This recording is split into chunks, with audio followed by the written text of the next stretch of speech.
At 91, Sophia Loren finally talks about Cary Grant. Sophia Loren was born Sophia Cicolone on September 20th, 1934 in Rome, Italy, and she grew up mostly in Pozzuoli near Naples.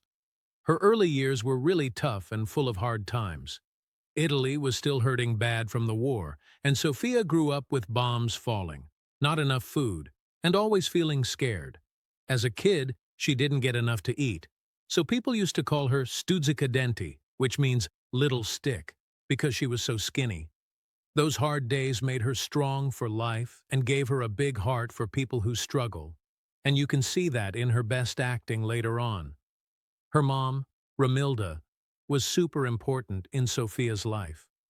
Romilda tried to be an actress but didn't make it, and she saw how special her daughter was, so she pushed Sophia to join beauty contests to get out of being poor. In 1950, Sophia joined the Miss Italia contest. She didn't win first place, but everyone noticed her beautiful looks and how natural she was. Right around then, she met film producer Carlo Ponti, the guy who became her teacher and the biggest love of her whole life. With Carlo's help, Sophia changed into Sophia Loren, a name that soon became famous all over the world in movies. Carlo helped fix up how she looked, got her acting classes, and picked smart roles that showed not just how pretty she was, but how deep her feelings could be. Sophia quickly showed she was way more than just a pretty face. In the 1950s, she became a big star in Italian neo-realist movies, working with some of the best directors ever, including Vittorio De Sica.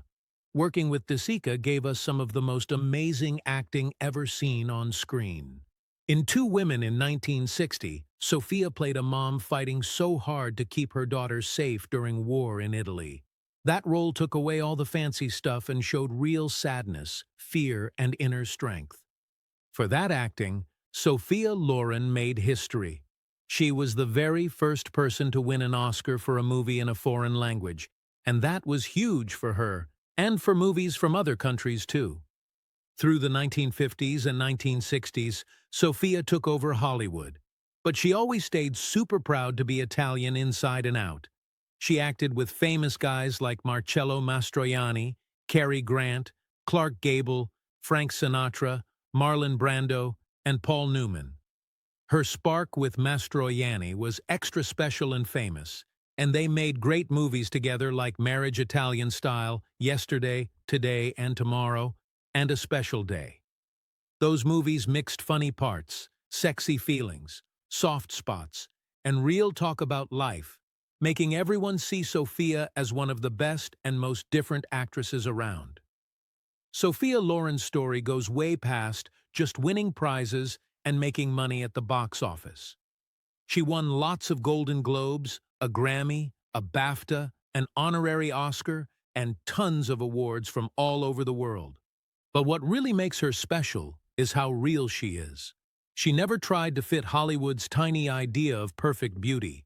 She loved her curves, her Italian accent, getting older, and where she came from, and she was proud of all of it.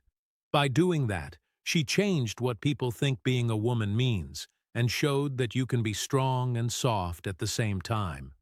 When the 1980s started, Sophia Loren was already a huge shining star in movies, and she decided on purpose to slow down and not rush into every film. Instead of doing tons of movies, she picked carefully, so every time she showed up, it felt like a big exciting thing. Stepping back like that actually made her even more mysterious and special, and fans waited and waited for her to come back. When she did come back, she had this strong, classy style that never got old. In Robert Altman's Prêt-à-Porter in 1994, she had fun and showed feeling while reminding everyone about the lasting magic of European movies, and she fit right in with younger stars. A year later, she made a whole new group of people smile in the funny Hollywood movie Grumpier Old Men in 1995. Her kindness, smart jokes, and strong pull showed her charm works, no matter how old you are. Many years into being an actress, Sophia still surprised everyone and made them feel inspired. Her part in the musical movie 9 in 2009 reminded the world how big she is everywhere.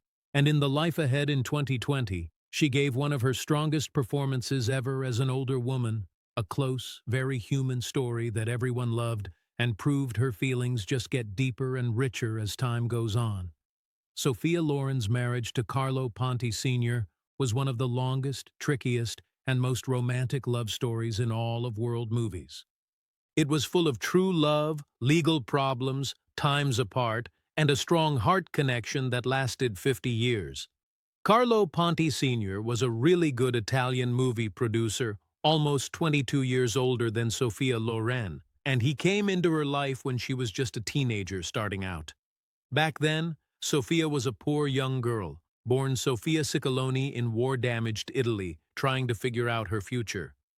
Carlo saw right away how beautiful she was, but also how smart, hard-working, and special she looked on camera. He became her guide, carefully helping her grow as an actress, fixing her look, and even changing her name to Sophia Loren so she could become a worldwide star. As they worked together more, their friendship turned into real, deep love. But right from the start, it was hard because Carlo was already married to Giuliana Fiastri, and in Italy back then, you couldn't get divorced. Even with that problem, Sophia and Carlo decided to get married in 1957. They thought it was real and okay. But soon it caused big trouble and gossip in very religious Italy. The law said the marriage didn't count and called it bigamy, so they could even go to jail. With so much pressure and fear of going to court, their marriage got canceled in 1962, and they had to be apart on paper, even though they still loved each other so much. That cancellation was a really sad time for Sophia. Even though she was becoming one of the most loved actresses ever and won an Oscar for Two Women in 1960, her own life felt unsure and full of missing him. Later, Sophia talked honestly about how hard it was to hide their love and not tell the world about the man she cared for.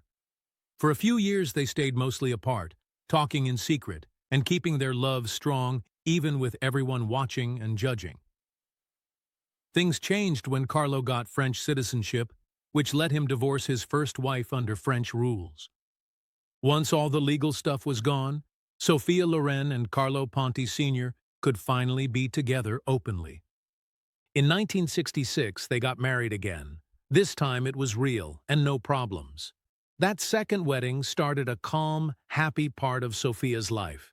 Finally free to be husband and wife, they lived quieter and more private, away from all the old drama. Together they made a family and had two sons, Carlo Ponti Jr. and Edoardo Ponti, who both grew up to work in arts too. Carlo became a music conductor and Edoardo became a movie director. Sophia always said her husband gave her a safe feeling inside and kept her steady, especially with all the fame, Hollywood rules, and traveling the world. Even with all her big success and fans everywhere, she always said she felt like a normal, old-fashioned woman who loved being a wife and mom most. Carlo Ponti Sr. stayed her guide her whole life, not just as husband, but as someone she trusted to give advice and keep her safe. Their marriage lasted through big changes in movies, what people liked, and normal hard parts of being together a long time. Carlo's health got worse when he was old, and Sophia stayed right by him with the same faithfulness they always had. They were married until Carlo Ponti Sr. passed away in 2007, ending one of the greatest love stories in movie history. Sophia often called Carlo the biggest love of her life, saying their connection came from respect, waiting, giving things up, and really deep feelings. Even after he was gone, she kept remembering him sweetly and said he was the person who shaped everything in her life, both love and work. In the whole story of Sophia Loren's life, her marriage to Carlo Ponti Sr. isn't just a fact. It's what made her who she is, a real example of love that lasts even when things are hard, people judge, and years go by. At 91, Sophia Loren looks back on her amazing life with clear thoughts from all the time, memories, and kindness she has now. Out of all the big famous people she met in Hollywood's best days, one name still feels extra special to her heart: Cary Grant. For years and years, Sophia didn't talk much about what happened between them. So people made up stories, guessed, and shared little bits about one of movies' most interesting almost love stories. Now, in her calm and wise older age, she decided to tell the truth. Not to make it dramatic, but to remember it honestly and with love. Sophia Loren met Cary Grant in the late 1950s when she was still a young Italian girl trying to make it in scary Hollywood. Cary was already a huge star everywhere, famous for being super classy, funny, and so romantic. Sophia remembers feeling nervous, but also safe with him. Cary had a way of making you feel safe, she said. He was the fanciest man around, but with me he was soft and kind of shy. You could feel their special connection both in the movie and outside it, especially while making Houseboat in 1958. Their easy way together made sweet romantic feelings that everyone loved watching. Sophia has talked straight about how close they felt in their hearts. He wasn't just good-looking, she said. He really listened to me, and that's not common. Cary's way of paying attention and understanding feelings stood out to her in a world full of big egos and fighting to be best. She loved how hard he worked, how professional he was, and the quiet, soft side he hid from most people. That didn't match the strong picture everyone saw. For years, people kept saying Cary wanted to marry Sophia, and she doesn't say that's wrong. His feelings were real.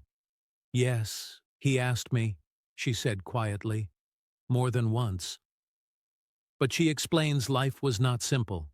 Cary was older, already divorced, and all about Hollywood, while Sophia's heart stayed tied to Italy and to Carlo Ponti, the man who would be her husband forever.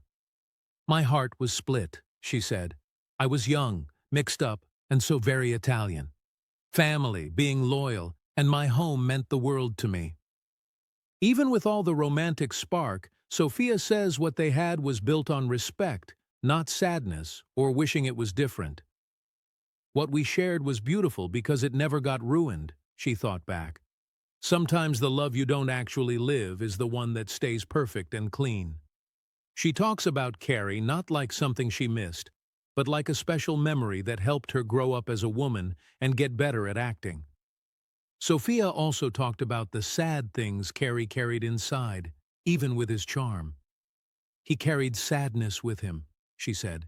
He smiled for everyone, but inside he was looking for peace. What she said matches what people found out later about Cary's private fights with who he was, feeling not good enough, and the hard parts of being famous. Sophia's kind words show how well they really understood each other. Now, from 91 years old, Sophia feels thankful instead of wishing for more. I was very lucky, she said. To be loved by Cary Grant even for a little while was a real gift. She thinks getting older lets her tell the story freely without worrying what people think. When you're young, you protect yourself. When you're old, you protect the truth. By sharing this now, Sophia Loren gives us more than just an old Hollywood love story. She gives us thoughts about love, making choices, and keeping sweet memories safe as time goes on. Cary Grant stays, in her words, a gentleman of the heart, and their story, even though it didn't finish, lives on as one of the sweetest what-if tales in classic movies.